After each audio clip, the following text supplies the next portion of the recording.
வாரா சொல்லணும். இது மாதிரி பேச வேண்டிய சமாச்சாரங்கள் நிறையா இருக்குது. எவ்வளோ நேரம் நமக்கு நேரம் கொடுத்துருக்காங்கன்னு தெரியல. அதே நேரம் இன்னொன்று பாருங்கள், நம்ம வந்து ஜனநாயகத்தில் இருக்கோம். யார் வேணாலும் என்ன வேணாலும் செய்யலாம். As a citizen of this country இன்றைக்கி அரசாங்கம் போடக்கூடிய சட்டத்தை ஒரு தனி மனுஷன், ஒரு ராமசாமிங்கிறவர் போய் கோர்ட்டில் போய் சேலஞ்ச் பண்ணலாம். இந்த சட்டம் செல்லாது, அரசியலமைப்பு படி இந்த சட்டம் செல்லாது அப்படின்னு போடலாம். ஆனால் கம்பெனியில் ஒரு மிஸ்மேனேஜ்மெண்ட் நடக்குதுன்னு வைங்க. ஒரு குறிப்பிட்ட எக்ஸ் கம்பெனி ஒரு தப்பான வழியில் போய் பணத்தை எல்லாம் சுருட்டிட்டு வெளியே ஓடுறான் அப்படின்னு சொன்னால் அதை வந்து கம்பெனி லா போர்டுன்னு ஒன்று இருக்குது. அந்த கம்பெனி லா போர்டுக்கு நீங்கள் ரெப்ரசன்ட் பண்ணணும்னா உங்களுக்கு தேவையானது என்னென்னு கேட்டால் 100 ஷேர் ஹோல்டர் வேணும். 100 ஷேர் ஹோல்டர் சேர்ந்தால்தான் ஒரு கம்பெனியை பற்றி நீங்கள் வந்து கம்ப்ளைண்ட் பண்ண முடியும். இல்லைன்னா 10% ஆஃப் த பெய்டப் வேல்யூ இருக்கும். எங்கேயாவது ஆடிட்டர் இங்கே இருந்தாங்கன்னா கேட்டுங்க, நான் சொன்னது சரி தானே. 10% ஆஃப் த ஷேர் ஹோல்டிங் இருக்கணும். இல்லைன்னா number of share holders should not be less than 100. எங்கே போய் 100 பேருக்கு பார்க்குறது? 100 கையெழுத்து எங்கே போய் வாங்குவீங்க? Share holders LF number, folio நம்பரை போட்டு the following share holders are reporting the mismanagement of the கம்பெனின்னு போட்டு எழுத முடியுமா? அது நடக்கிற காரியமா? இப்போ சத்தியம் கம்ப்யூட்டர் வரும்போது இந்த பிரச்சனை வந்தது. 100 ஷேர் ஹோல்டர் உங்களுக்கு கிடைக்கல. இந்த கம்பெனி லா போர்டுக்கு கம்ப்ளைண்ட் பண்ணுறதுக்கு 100 ஷேர் ஹோல்டர் உங்களுக்கு கிடைக்கல, 10% ஹோல்டிங் உள்ள ஷேர் ஹோல்டரும் கிடைக்கல. அப்போ கவர்மெண்ட்டே சுவமோட்டாவாக இவங்க மேலே நடவடிக்கை எடுக்க வேண்டிய ஒரு கட்டாயத்துக்கு ஆளானாங்க. எதுக்கு உதாரணத்துக்காக சொல்கிறேன். இது நிறைய கம்பெனிகளில் தவறுகள் நடந்துக்கிட்டு தான் இருக்குது. கம்பெனின்னு எடுத்தோம்னா ஒரு 100 கம்பெனி இருந்ததுன்னா ஒரு 80 கம்பெனி எல்லாம் நடக்கும், 20 கம்பெனி மோசமாக தான் நடக்கும். இந்த மோசமாக நடக்கிற கம்பெனிகளை தட்டி கேட்கக்கூடிய உரிமை நமக்கு இல்லை. அது பேரளவில் இருக்குது. 100 பேர் சேர்ந்தால்தான் ஒன்று நீ உன்னுடைய தவறை என்னை எடுத்து காட்ட முடியும்னு சொன்னால் அந்த உரிமை எனக்கு இல்லைன்னு தான் வச்சுக்கணும். As good as I am not having the right. உண்டா இல்லையா? அது முதல்ல இந்த சங்கத்தின் வாயிலாக ஒரு ரெசல்யூஷன் போட்டு we should establish corporate democracy. Political democracy இருக்கணும், ஃபினான்ஷியல் டெமோக்ரஸி வேணும். இப்போ நமக்கு வேண்டியது corporate democracy. You are citizens of a corporate world. நம்ம ஒரு ஷேர் ஹோல்டராக இருக்கோம்னு சொன்னால் ஒரு கம்பெனியில் ஒரு கிட்டத்தட்ட மோரார்லெஸ் சிட்டிசன் ஆஃப் ஏ கண்ட்ரி மாதிரி தான். It is a corporate world இருக்குன்னு சொன்னால் ஒரு கம்பெனியில் ஒரு கிட்டத்தட்ட மோரார்லெஸ் சிட்டிசன் ஆஃப் ஏ கண்ட்ரி மாதிரி தான். It is a corporate world. இந்த கார்பரேட் டெமோக்ரஸி எஸ்டாப்ளிஷ் பண்ணுறதுக்கு நம்முடைய சங்கத்திலேருந்து ஒரு தீர்மானம் போட்டு தனிப்பட்ட முறையிலும் கம்ப்ளைண்ட்டுகள் எடுத்துக்கொள்ளப்பட்டோம். அது நியாயமாக இல்லையாங்கிறத அவங்க பரிசீலனை பண்ணட்டும். கம்ப்ளைண்ட் கொடுக்குறதுக்கு என்ன குவாலிஃபிகேஷன் வேண்டி கிடக்கு? இன்றைக்கி நான் வந்து இவர் நரேந்திர மோடி போட்ட சட்டத்தை எதுக்கிறதுக்கு நான் தனி மனிதன், எனக்கு போதும். எந்த விதமான உதவி, யாருடைய உதவி எனக்கு தேவையில்லை. நான் நேராக ஹைகோர்ட்டுக்கு போகலாம், ஒரு அட்வொகேட்டை பிடிக்கலாம், ஐயா நீ போட்ட சட்டம் செல்லாதுன்னு சொல்லலாம். அதே நேரத்தில் ஒரு கம்பெனி வந்து தப்பு செய்யும்போது அதை தடுத்து நிறுத்துவதற்கு 100 பேர் இருந்தால்தான் செய்யணும் அப்படிங்கிற ஒரு செயலானது உடனடியாக குறைக்கப்படும். இப்போ வந்து கம்பெனிஸ் ஆக்டை போய் அமெண்ட் பண்ணுறேன்னா செபி என்ன பண்ணால் இன்வெஸ்டரை ப்ரொடெக்ட் பண்ணேன்னா முதல்ல இந்த ப்ரொடெக்ஷன் வேணும். They should be able to protect themselves by representing the oaths individually. நீங்கள் நான் ஒரு 500 ஷேர் வச்சுருக்கேன், எனக்கு 50,000 ரூபா பெரிய அமௌண்ட்டு, என் பணம் போயிடும் போல இருக்கும், அடிச்சுட்டு போயிடறான் அப்படின்னு சொன்னால் இம்மீடியட்டாக நான் கம்பெனி லா போர்டில் ஒரு 50 ரூபா தான் பெட்டிஷன் இருக்குது. 50 ரூபா பெட்டிஷன் போட்டால் கம்பெனி லா போர்டு கவனிப்பான். ஆனால் அந்த பெட்டிஷன் போடுறதுக்கு 100 பேர் தான் கையெழுத்து போடணும்னு சொன்னால் அது முடியாத காரியமாக இன்றைக்கி இருக்குது. இன்னொன்று, இந்த ப்ரீமியம் இருக்கு இல்லையா, இப்போ நம்ம சொன்னோம் இல்லையா 230 330 ப்ரீமியம் பண்ணுறது, இது ஃபிக்ஸ் பண்ணுறது அந்த கம்பெனியே ஃபிக்ஸ் பண்ணிக்கிறான்.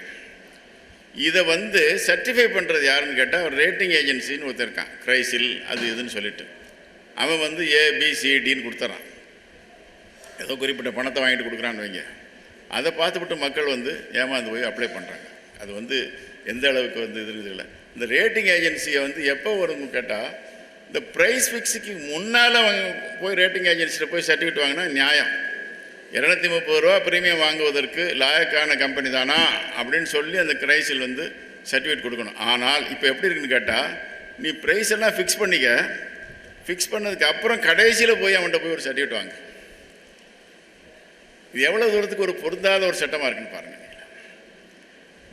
அந்த நியாயமான ப்ரீமியம், அந்த முன்ன வந்து இந்த இதில் ப்ராஸ்பெக்டஸில் பார்த்தீங்கன்னா ஜஸ்டிஃபிகேஷன் ஆஃப் ப்ரீமியம்னு ஒரு கிளாஸ் இருக்கும்.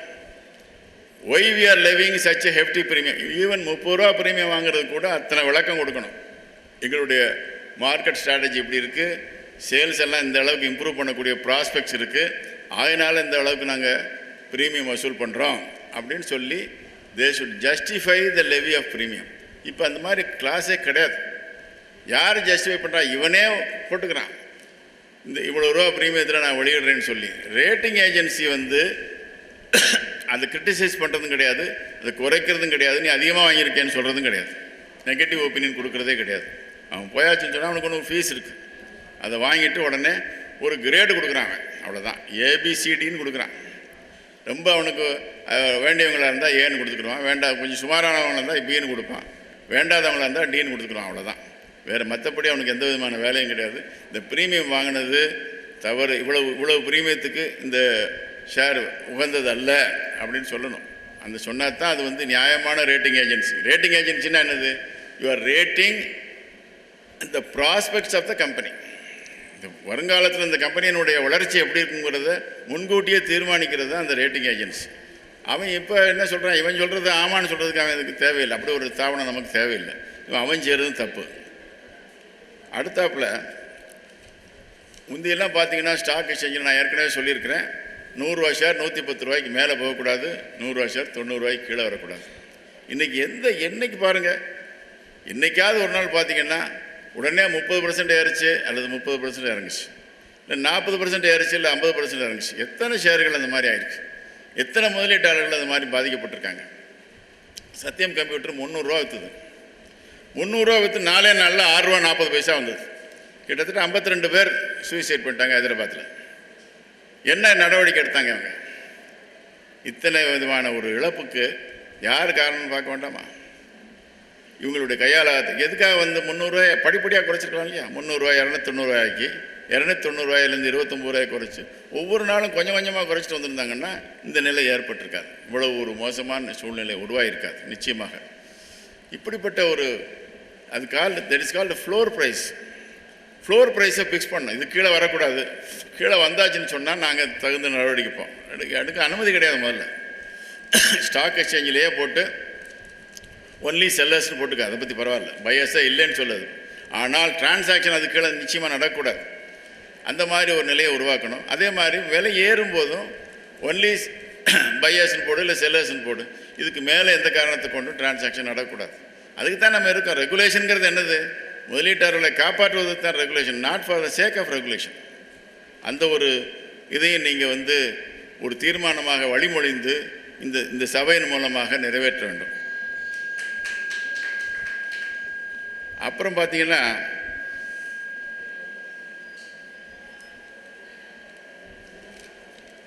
ஃபாரின் இன்ஸ்டிடியூஷன்ஸ் இவங்க பண்ணுற அநியாயம் தாங்க முடியாது. என்ன வளம் இல்லை இந்த நாட்டில், ஏன் கையேந்த வேண்டும் வெளிநாட்டில்? நம்மகிட்ட வளம் இல்லையா, பணம் இல்லையா? இங்கே இருக்க முதலீட்டாளர்கிட்டலாம் பைசா இல்லாமல் எல்லாம் அன்னக்காவடியில் உட்காந்துருக்காங்க. எத்தனை ஆயிரம் கோடினாலும் பணம் செலுத்துறதுக்கு தயாராக இருக்காங்க. இன்றைக்கி வந்து சன்ஃபார்மாவும் பேர் 100 கம்பெனி இருக்க,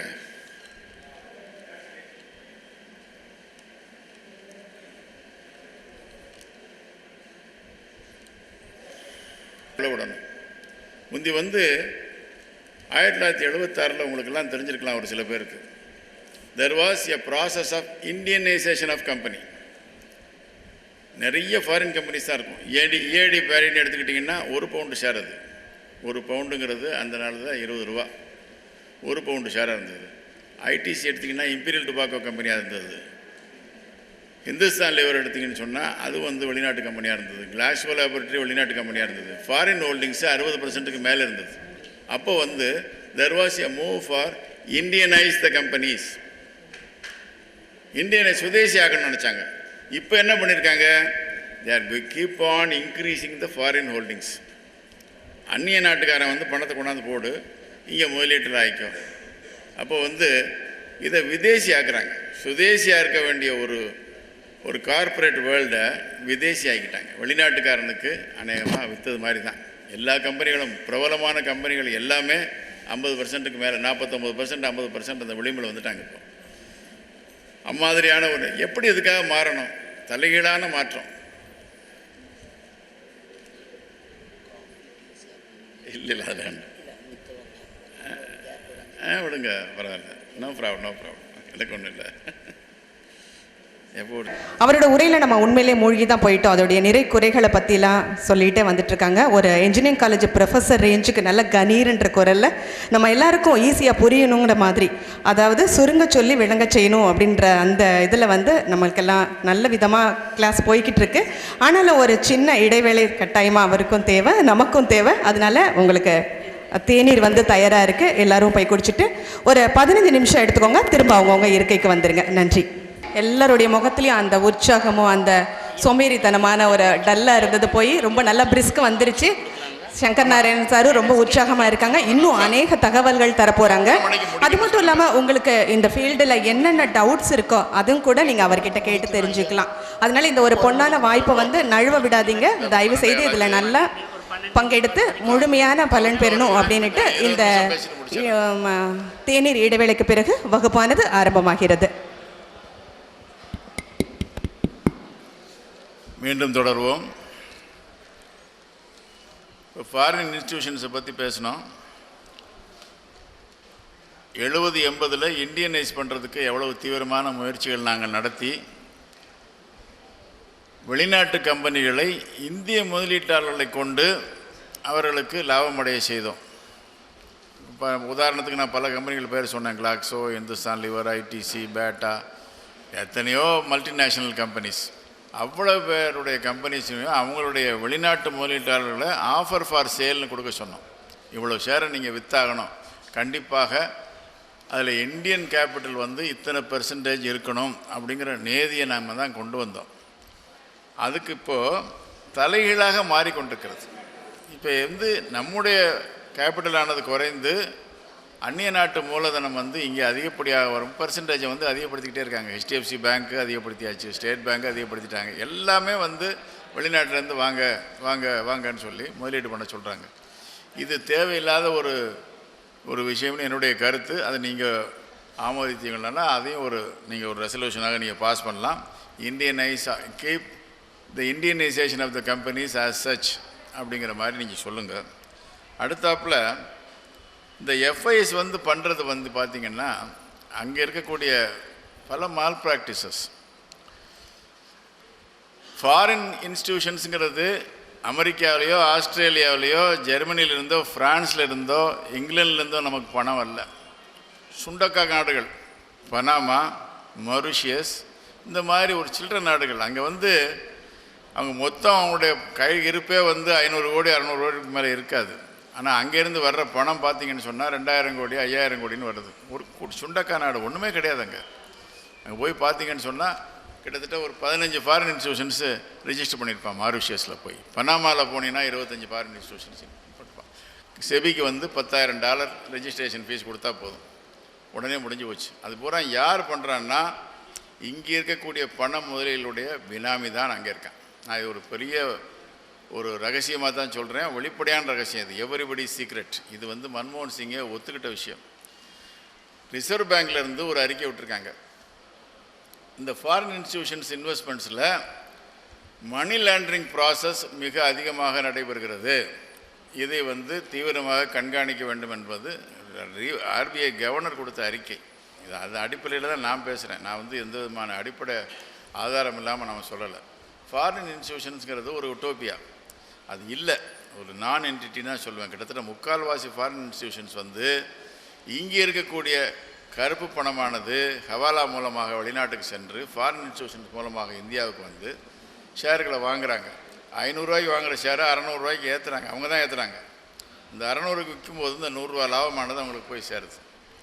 அப்போ இழப்பு யாருக்குன்னு சொன்னால் நம்ம இந்திய முதலீட்டாளர்களுக்கு தான் இழப்பு. நமக்கு அந்த லாபம் கிடையாது. அவங்க தான் அந்த லாபத்தை அடைகிறாங்க. நீங்கள் சேர்ந்து அவங்கள அப்போ வந்து நீங்கள் என்ன பண்ணுவீங்கன்னா நீங்களும் சேர்ந்து அவன் விற்கும்போது நீங்கள் வாங்குவீங்க. அந்த மாதிரி ஒரு நிலைமை தான் அவன் உருவாக்குவான். மக்களை வாங்க சொல்லும்போது தான் விற்பான். அப்படிப்பட்ட ஒரு தலைகீழான ஒரு சமாச்சாரம் நடந்துகிட்டு இருக்கு. பெரும்பாலும் சிங்கப்பூர், மாரிஷியஸ், பனாமா இந்த மாதிரி நாடுகளில் இருந்து தான் ஃபாரின் இன்ஸ்டிடியூஷன்ஸுக்கு பணம் வருது. இது ஒரு பெரிய நாடு. அதெல்லாம் நம்ம இந்தியாவை கம்பேர் பண்ணும்போது இந்த நாடெல்லாம் ஒரு சுண்டக்கா நாடு. இவங்ககிட்டருந்து பணம் வாங்கி நம்ம வந்து நம்முடைய தொழில் வளரணுங்கிறது அவசியம் நமக்கு கிடையாது. இது அவசியம் இல்லாத ஒரு சமாச்சாரம். இது அவ்வளவு ரீப்ளேஸ் பண்ணிட்டோம்னு சொன்னோம்னா நம்ம பணம் நம்முடைய தொழில் வளர்ச்சியானது முழுக்க இந்திய மக்களுக்கே சொந்தமாகும். அடுத்தாப்புல டிமெட்டீரியலைசேஷன் ஒன்று கொண்டு வந்திருக்காங்க, டிமேட். அதில் இருக்கக்கூடிய ஏஎம்சி சார்ஜஸை பாருங்கள், ஏகப்பட்ட சார்ஜஸாக இருக்குது. சாதாரணமாக ஒரு 50 ஷேர் வச்சுருக்க ஸ்மால் இன்வெஸ்டர் வந்து ஒரு வருஷத்துக்கு 200 ரூபா கொடுக்க முடியாது, சரின்னு நினைக்கிறேன் நான். 50 ஷேர் வச்சுருப்பான், அந்த ஷேர் வேல்யூ வந்து எவ்வளோ வரும்னு கேட்டிங்கன்னா 3000 ரூபா 3500 இருக்கும். அவன் வருஷத்துக்கு வந்து டிமேட் சார்ஜஸ் மாத்திரம் 200-300 ரூபா கட்டிக்கிட்டே இருக்கணும். இது அவசியம் இல்லாதது. இன்றைக்கி பார்த்தீங்கன்னு சொன்னால் 60% தான் டிமேட்டில் இருக்குது, பாக்கி 40% இன்றைக்கும் ஃபிசிக்கலாக தான் வச்சுருக்காங்க. கொஞ்சம் நல்ல மூளை உள்ள இன்வெஸ்டர்ஸ் பூராவுமே இன்றைக்கும் ஃபிசிக்கல் ஷேர்ஸாக தான் வச்சுருக்காங்க. நீட்டாக ஒரு கவரில் போட்டு பேங்க் லாக்கரில் வச்சுருவாங்க, சேஃபாக இருக்குது. என்ன இப்போ இதை பாதுகாக்கிறதுக்கு என்ன அவர் வேணுமா என்ன? யாருக்கு தேவை டிமேட் அக்கௌண்ட்டுன்னு சொன்னால் ட்ரேடருக்கு அவசியம் தேவை. டிமேட் இருந்தால் தான் ட்ரேட் பண்ண முடியும். அன்றாடம் வாங்குறது விற்கிறதுக்கு வந்து அவர் பேரில் ஷேர் இருந்தால் தான், அந்த டிமேட் அக்கௌண்ட்டில் இருந்தால் தான் பண்ண முடியுங்கும் போது தான் அவங்களுக்கு தான் தேவை. இன்வெஸ்டர்ஸுக்கு வந்து டிமேட் அக்கௌண்ட்டுங்கிறது அவ்வளோவா அவசியம் இல்லை. அடுத்தாப்பில் இன்சைடர் ட்ரேடிங்னு ஒன்று பெருசாக சொல்லிகிட்டே இருக்காங்க. நீங்கள் பேப்பரில் பார்த்துருப்பீங்க, SEBI takes action against insider trading. Insider ட்ரேடிங்னா என்ன?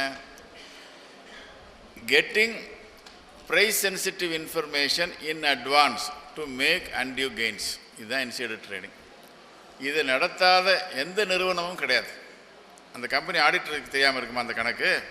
இந்த கம்பெனி இந்த லாபத்தில் நடக்க போகுது, இந்த வருஷம் ஒரு சென்ற ஆண்டு லாபத்தை விட 50% அதிகமாக போகுதுங்கிறது அந்த ஆடிட்டருக்கு தெரியாதா? அந்த மேனேஜ்மெண்ட்டுக்கு தெரியாதா? இல்லை சம்மந்தப்பட்டவங்களுக்கு அவங்க சொல்ல மாட்டாங்களா? அப்போ இதெல்லாம் வந்து this are all human elements present in the corporate sector. இது வந்து இன்சைடர் ட்ரேடிங். அதனால் ஒன்று நான் வந்து இவ்வளோ ரூபாய்க்கு நான் அபராதம் போடுறேன், 5 கோடி ரூபா போடுறேன், 10 கோடி ரூபா போடுறேன். ரிலையன்ஸ் கம்பெனிக்கு 200 கோடி ரூபா அபராதம் இன்றைக்கி தகராறு நடந்துகிட்டு இருக்கு. அவர் சின்னவர் 20 கோடி ரூபா அபராதத்தை கட்டிட்டு அவர் நன்கொடையாக கொடுத்துட்டு போயிட்டார். இப்படி வந்து கார்ப்பரேட்ஸை வந்து ஹேரஸ் பண்ணி பணத்தை வாங்கிட்டு இருக்காங்க. இது யாருடைய பணம் போகுது? அதை நீங்கள் யோசிக்க மாட்டேங்கிறீங்க. 200 கோடி ரூபாய் ரிலையன்ஸ் கம்பெனிலேருந்து போச்சுன்னா அவர் கையிலேருந்து கொடுக்க போகிறாரா? இன்வெஸ்டர்ஸ் பணம் தான் போக போகுது. இதெல்லாம் நீங்கள் கேள்வி கேட்கணும். எதுக்காயா போடுற? இன்சைடர் ட்ரேடிங் இல்லாத கம்பெனி எங்கே இருக்குது? அந்த காலத்தில் நாங்கள் பண்ணும்போதே இருந்தது. மெட்ராஸ் சிமெண்ட்ஸை வந்து ராஜபாளையம் மில்ஸ் வந்து கண்டபடி வாங்கிட்டே இருந்தாங்க. ஏண்டா வாங்குறாங்கன்னு பார்த்தா மெட்ராஸ் சிமெண்ட் லாபம் அன்றைக்கி 100% அதிகமாக இருந்தது அந்த வருஷம். ஸோ இன்றைக்கும் பார்த்திங்கன்னா ராஜபாளையம் மில் ஷேர் ஏன் ஏறிச்சுன்னு சொன்னால் மெட்ராஸ் சிமெண்ட் ஷேர் அவங்க அதிகமாக வச்சுருக்காங்க. அதனால தான் அது இன்சைடர் ட்ரேடிங் இல்லையா? இந்த ரிலையன்ஸ் கம்பெனி எடுத்துங்க, அவங்க சம்பாத்தியமே ஷேர் ட்ரேடிங்கில் வந்து சம்பாத்தியம் தான் மெயினாக வந்தது. மற்றதெல்லாம் வந்து கேஸில் பண்ணேன், பெட்ரோல் பண்ணேன், அது பண்ணேங்கிறதெல்லாம் 2ஆம் பட்சம் தான். ஆரம்ப கட்டத்தில் நான் சொல்கிறேன், ரொம்ப காலத்துக்கு முன்னால் உள்ளது. அவங்க வந்து ஷேர் ட்ரேடிங்கில் தான் வந்து சம்பாதிச்சாங்க. இன்ஃபர்மேஷன் கேதரிங்கிறது நம்ம செய்ய மாட்டோமா? யார்கிட்டயாவது தெரிஞ்சு கம்பெனி தெரிஞ்சவங்ககிட்ட போய் அப்படியே எப்படி உங்கள் கம்பெனி நல்லா நடந்துகிட்டு இருக்கா வச்சுருக்கான்னு கேட்டுட்டு நம்ம பண்ணுறோம். அதை வந்து இன்சைடர் ட்ரேடிங்னு சொல்லவே முடியாது. இட்ஸ் ஏர்லி பேர்டு கேச்சஸ் த வேம். யாருக்கு முன்கூட்டி தகவல் கிடைக்குதோ அவங்க வந்து பணம் சம்பாதிக்கிறாங்க. இதுதான் உலக நியப்பு. இதை வந்து நீ கொஸ்டின் பண்ணிக்கிட்டு அதை வந்து பணத்தை வசூல் பண்ணுறது, அவ்வளோ பணத்தை கட்டு இவ்வளோ பணத்தை கட்டுன்னு சொல்கிறதெல்லாம் வந்து unnecessarily harassing the companies. இதை நம்ம கொஸ்டின் பண்ணணும். அடுத்தாப்பில் நம்பர் ஆஃப் லிஸ்டட் கம்பெனிஸ் இன்றைக்கி இந்தியாவில் 7000 கம்பெனி இருக்குது. இந்த 7000 கம்பெனியில் 2000 கம்பெனியை சஸ்பெண்ட் பண்ணிட்டாங்க.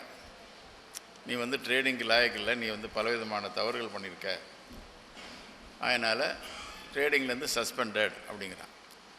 கிட்டத்தட்ட 3000 கம்பெனி இழுத்து மூடிட்டு ஓடி போயிட்டான். இப்போ மொத்தம் வந்து கிட்டத்தட்ட 10,000 வரும். லிஸ்டட் கம்பெனிஸ் தான் 7000, அன்லிஸ்டடை சேர்த்தோம்னு சொன்னால் 10,000 வந்துடும். இது கம்பெனி விட்டு வெளியே போயிடுது இல்லையா? ஒரு கிட்டத்தட்ட இந்த குற்றத்திலேருந்து தப்பிக்கிறதுக்கு என்ன வழின்னு போய் செபியை போய் ஒருத்தர் யோஜனை கேட்டான்னா, நீ பேசாமல் லிஸ்டிங் ஃபீஸ் கட்டுறதை நிறுத்திடு, ஆட்டோமேட்டிக்காக டீலிஸ்ட் ஆயிரும். ஒன்ஸ் யூஆர் டீலிஸ்டட் நான் ஒன்று கேள்வியை கேட்க முடியாது. எடுத்தாப்பில் லிஸ்டட் கம்பெனியாக இருந்தால் தான் ஒன்று கேள்வி கேட்க முடியும். அதனால் நீ டீலிஸ்ட் பண்ணிக்கோ. டீலிஸ்ட் பண்ணுறதுக்கு எப்படி பண்ணணும்? கேபிட்டல் பூரா திரும்ப வாங்கிட்டு நீ டீலிஸ்ட் பண்ணணும். டீலிஸ்ட் பண்ண கொடுக்கும் சில முறைகள் இருக்குது. கேபிட்டல் பூரா என்னென்ன மக்கள் எவ்வளோ பணம் செலுத்தியிருக்காங்களோ அதை பூரா அவங்களுக்கு திரும்ப கொடுத்து அதன் மூலமாக டீலிஸ்ட் பண்ணால் அது ஒழுங்கான டீலிஸ்டிங். மக்கள் பணத்தை பூரா சுரண்டி எடுத்துகிட்டு தப்பிச்சு ஓடுறதுக்காக பண்ணுறாங்க இல்லையா? அந்த டீலிஸ்டிங்கை வந்து இவங்க என்கரேஜ் பண்ணுறாங்க. இவன் வந்து லிஸ்டிங் ஃபீஸ் கட்ட மாட்டான். கட்டலைங்கும் போது ஸ்டாக் எக்ஸ்சேஞ்சிலேருந்து ஒரு லெட்டர் வரும், you are going to delist the shares because you have not paid the listing fees அப்படிமா. அப்போ அவனுக்கு ரொம்ப ஈஸி எஸ்கேப். ஒரு குற்றவாளியை தப்பிக்க வர்றதுக்கு ஒரு சரியான உபாயம். இதே தான் நடந்தது இந்த பிரமிட் சமீராவை பற்றி நான் சொல்லும்போது. பிரமிட் சமீரா வந்து 590 போன ஷேரு வெறும் 5 ரூபாய்க்கு வந்தது. 5 ரூபாய்க்கு வரும்போது அவர் கொஸ்டின் கேட்குறாரு, எப்படிப்பா இப்படி வந்தது போச்சுன்னு எல்லா இன்ட்ராகேஷன்லாம் பண்ணுறாங்க ஆஸ் யூஷுவல். இவன் போய் கடைசியில் முதல்ல எதிர்த்து பார்த்தான், நான் என்ன பண்ண முடியும் அப்படின்னு சொல்லி. அப்புறம் கடைசியில் காலில் விழுந்தான், நீ டீலிஸ் பண்ணிட்டு ஓடி போயிருன்ட்டார். அவ்வளோதான், முடிஞ்சு போச்சு. யாருக்கு என்ன லாபம் இதில்? எத்தனை முதலீட்டாளர்களுக்கு இதில் நஷ்டம் நீங்கள் கணக்கு போட்டு பாருங்கள். யாருமே இது வந்து எப்படின்னு கேட்டிங்கன்னா, இந்த இன்வெஸ்டருடைய சமாச்சாரமே ஊமை அழுத கண்ணீர். ஊமை அழுதானா என்ன வரும்? யார் கேட்கும்? ஒன்றும் தெரியாது. அவன் எதுக்காக அழுகிறான் தெரியாது, எதை அழுகிறான் அவ்வளோதான். சொல்ல தெரியல அவனுக்கு. அழுகிறது தான் நமக்கு தெரியுதே தவிர அவனுக்கு பேச தெரியல. ஒரு கட்ட வண்டிக்காரனுக்கு வந்து ஒரு பிரச்சனைன்னு வந்துன்னா நான் நடு ரோட்டில் வண்டியை நிறுத்திட்டு இல்லாததெல்லாம் பண்ணுவான். எனக்கு இப்படி ஆகிப்போச்சு, என்னுடைய வாழ்வாதாரத்தை பாதிச்சிட்டேன், அப்படி பண்ணிட்டேன் இப்படி பண்ணிட்டேன்னு கேட்குறான். நமக்கு அப்படி இல்லை. எத்தனை பேருடைய முதலீடானது கம்ப்ளீட்டாக போய் 10 லட்சம் 20 லட்சம் பறி கொடுத்தவனா எத்தனை பேர் இருக்கான்? ஏதாவது வாய் திறந்த சொல்கிறானா இந்த மாதிரி பண்ணிட்டேன்னு சொல்லி அது சொல்கிறதில்ல, அப்படியே போயிடுது. என்னுடைய துயரம் என்னோட போட்டோம் அப்படின்ட்டு பேசாமல் இருக்கான். அவனவன் பேசாமல் இருக்கான். வேறு எந்த விதமான இதுவும் கிடையாது. இந்த மாதிரி அசோசியேஷன்ஸ்லாம் வந்து பார்த்து இம்மாதிரியான இழப்புகள் இருந்து அவங்கள மீட்டணும். அதோட செபிக்கு இன்றைக்கி கொடுத்துருக்கிற பவர் வந்து அன்கொஸ்டினபிள் அத்தாரிட்டி, வானளாவிய அதிகாரம்னு சொல்லுவாங்க. பிஹெச் பாண்டியன் வந்து சொல்லுவார், எனக்கு இருக்கக்கூடிய அதிகாரம் வானளாவிய அதிகாரம் வர. இவருக்கு இன்றைக்கி வானளாவிய அதிகாரம் யாரும் கொஸ்டின் பண்ண முடியாது. பார்லிமெண்ட்டில் என்றைக்காவது கேள்வி கேட்டிருக்க பார்த்துருக்கீங்களா செபியை பற்றி?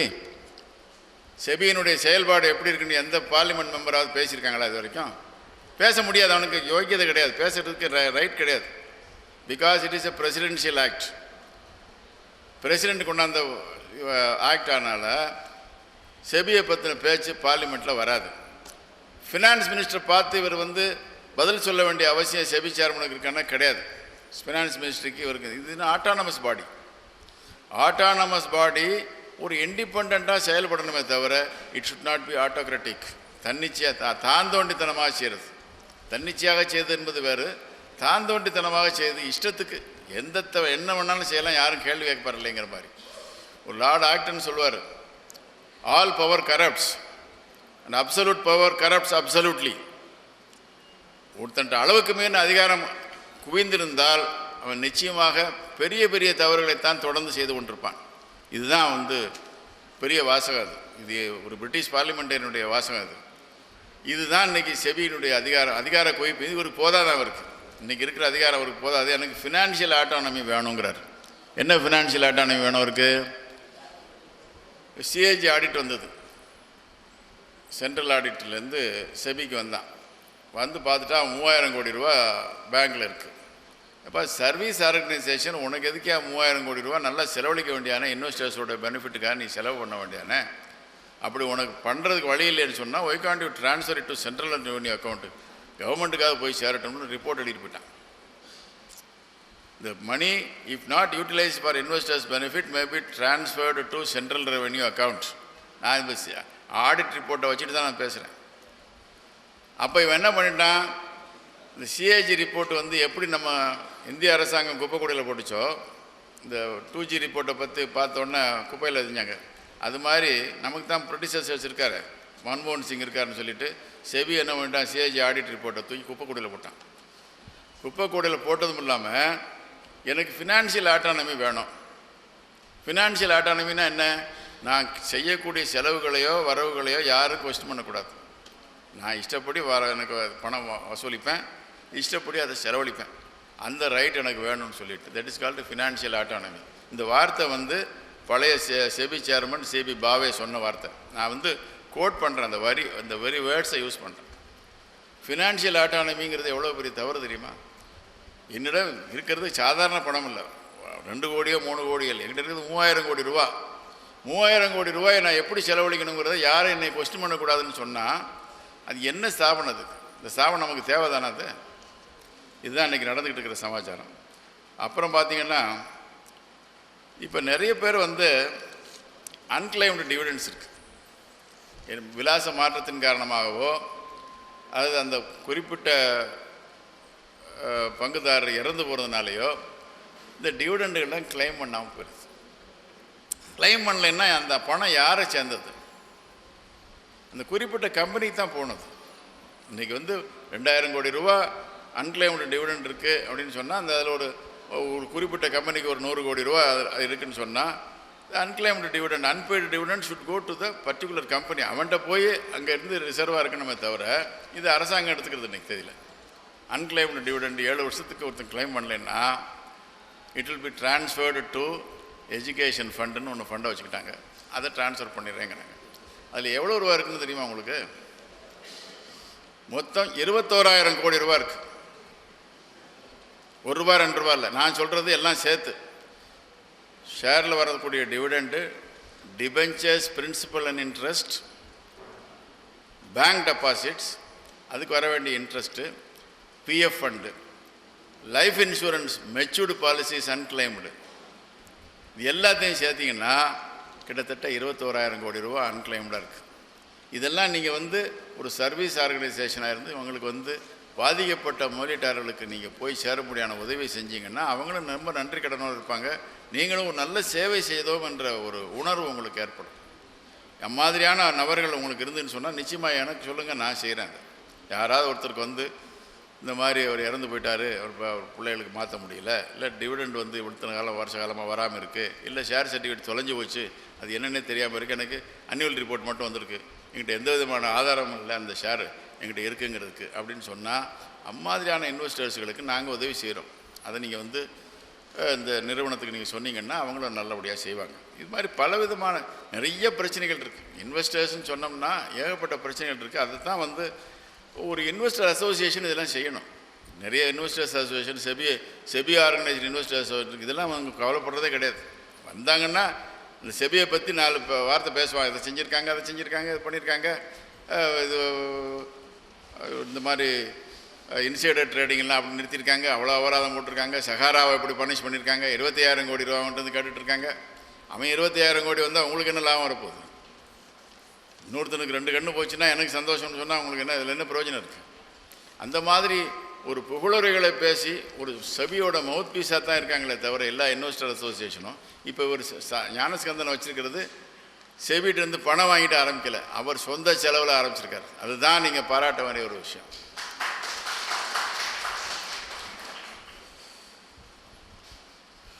இன்னொன்று ஒரு நல்ல விஷயம் இதில் இருக்குது, நெட் பேங்கிங்னு ஒன்று இருக்குது. இப்போ எல்லோரும் வந்து நெட் பேங்கிங் வச்சுக்கோங்க. பேங்க் மூலமாக தான் அந்த பர்டிகுலர் புரோக்கருக்கு பணம் போகணும். அந்த பர்டிகுலர் புரோக்கர்லேருந்து பணம் வர்றதும் பேங்க் உங்கள் அக்கௌண்ட்டுக்கு நேரடியாக வர முடியாத ஒரு நிலையை உண்டாக்கிங்க. அப்போ தான் உங்களுக்கு ரொம்ப சேஃபாக இருக்கும். இப்போ மார்ஜின் ஷார்ட்ஃபால்னு நான் சொல்கிற சரிதானே பாருங்கள். மார்ஜின் ஷார்ட்ஃபால்னு வந்துன்னு சொன்னால் அந்த நிமிஷமே நீங்கள் ஒரு 10,000மோ 20,000மோ அதிகப்படியாக கட்டிக்கிட்டீங்கன்னு சொன்னால் உங்களுக்கு இந்த கட் ஆஃப்லேருந்து நீங்கள் தப்பிச்சிடலாம். அந்த ஏற்பாடை நீங்கள் எல்லாருமே செய்யணும். Make it a point to have net banking with your banker. அதுக்கு இப்போ நிறையா பேங்க்கில் எல்லாருமே என்கரேஜ் பண்ணுறாங்க. போய் நேரடியாக பேங்க்கு போய் எனக்கு நெட் பேங்கிங் வேணுமையா, நான் எப்போ வந்து பணம் வந்து குறிப்பிட்ட புரோக்கருக்கு நான் அனுப்பணும்னு நினைக்கிறேனோ அப்போ நான் அனுப்பணும், எப்போ அவங்ககிட்ட இருந்து வாங்கணும்னு நினைக்கிறேனோ அதே மாதிரி the moment I think I demand the money will come to me. என்ன சார் நான் சொல்கிறேன் சார் தானே? கேட்ட உடனே அந்த நிமிஷமே உங்களுக்கு பணம் வந்து உங்கள் அக்கௌண்ட்டுக்கு வந்துடும்.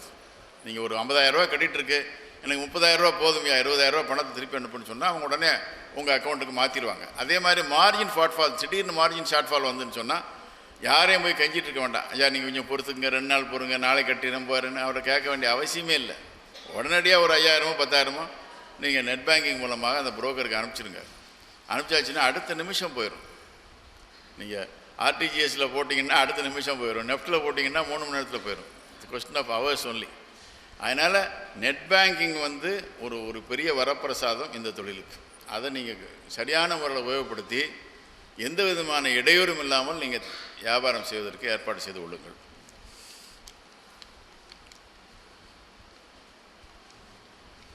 அப்புறம் இன்னொரு கொடுமை என்னென்னு கேட்டிங்கன்னா, டீலர்ஸ்னு ஒருத்தர் இருக்கான். ஒவ்வொரு புரோக்கர் ஆஃபீஸ்லேயும் டீலர்ஸ் இருப்பாங்க. ஸ்டார் புரோக்கர் ஆஃபீஸோடு இருப்பாங்க, 3-4 பேர் இருப்பாங்க.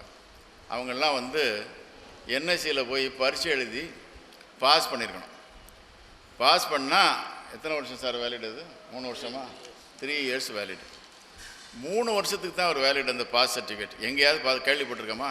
ஒருத்தர் பாஸ் பண்ணால் ஐயா 3 வருஷம் தான் அவனோட வேலிடிட்டி இருக்குது, அப்புறம் நீ